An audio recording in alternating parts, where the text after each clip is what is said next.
Hello and welcome to a video with a difference. Don't worry, as you can tell from the title, it's not one of those dreary Reader's Digest videos. I'm a bit over those. Can't you tell? It's been what, how many years? So yeah, I've got COVID, so I actually look like I sound, which some would probably think, oh my god, you look even worse, if that's possible. Well, there's a song lyric in that. Oh no, I'm thinking of Duran Duran. I smell like I sound. Well, I'm not quite that bad. So yes, I'm all COVIDed up. So yes, I do look like I sound. Yeah. So I thought I'd do it this way instead. Now, some of the songs we sing and we think we get the lyrics right, but we actually don't. So here's a quick video of some of the ones that sprung to mind with me. Like that springing sound effect? Yeah, I thought it was pretty nifty. Perhaps the spring got a little rusty and that's why I wasn't hearing these properly. That's meant to be a rusty spring, maybe? First up is the 5-Man Electrical Band, where I thought the lyric about the little white pill for the long day ahead was about that little white pill giving you a lovelier head.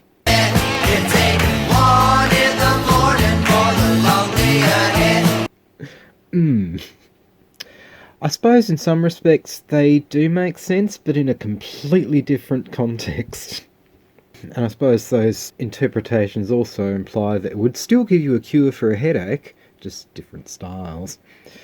So the next one is to do with the Carpenters. Not that kind of carpenter, not one where you're hammering in things and hoping the grain doesn't split.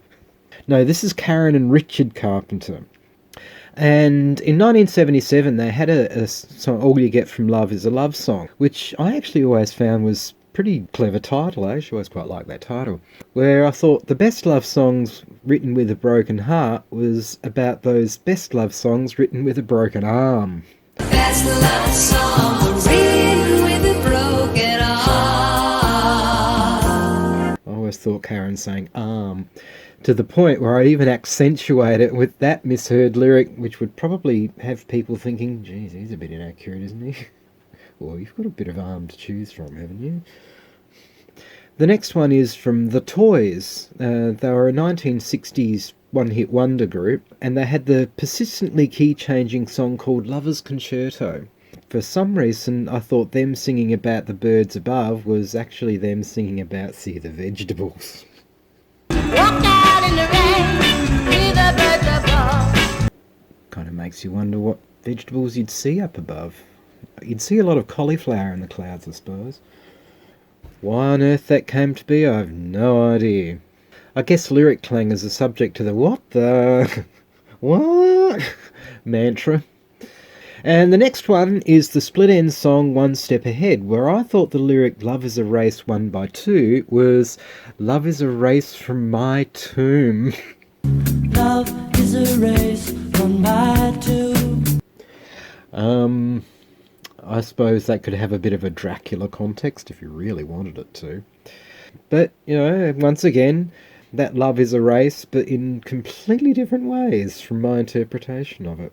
And next up is Leo Sayer with You Make Me Feel Like Dancing, where I thought that really dodgy lyric of allowed to catch your fire claws, that's really what the lyric was the slightly more tame catch your ride, defy your call. So I think the more conservative radio stations would probably prefer my misheard lyric than what the actual lyric was. And Fireclaws also sound a bit demonic, so... And actual fact, that was from the section that was cut from the single release, which is probably the reason why it was cut from the single release. Plus, the more paranoid would probably think it's some kind of drug reference or something. Your Fireclaws! Ouch! That hurt! It was like being pecked with a pigeon. Well, and then you have the ultra well-known one of Elton John, Benny and the Jets, where people often thought those electric boots were actually electric boobs.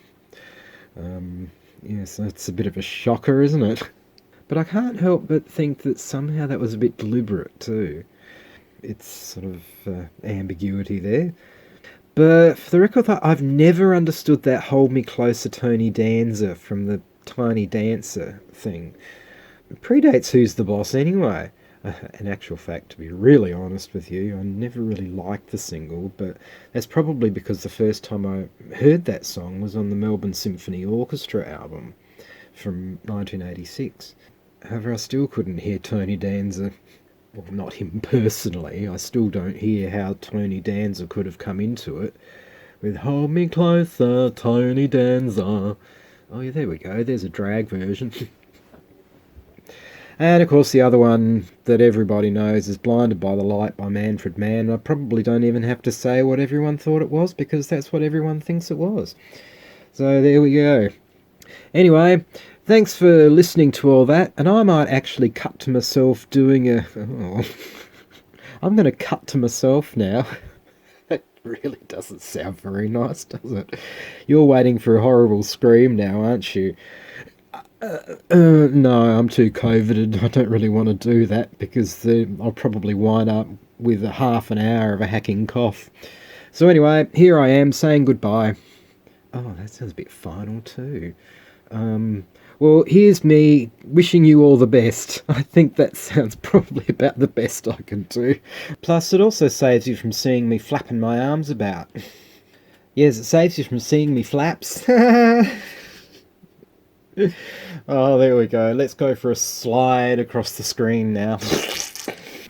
Anyway, thank you very much for watching. I really appreciate the fact that you've done that, and especially if you've made it to this point of the video. Thank you very much for watching. Please take care of yourself. Do all the likes and subscribes and all that kind of thing that forces me to wave my arms around, and no, I haven't knocked one of them off for a while. So yeah, please take care of yourself. Thank you very much for watching, and hopefully I shall see you in the next one. Ciao.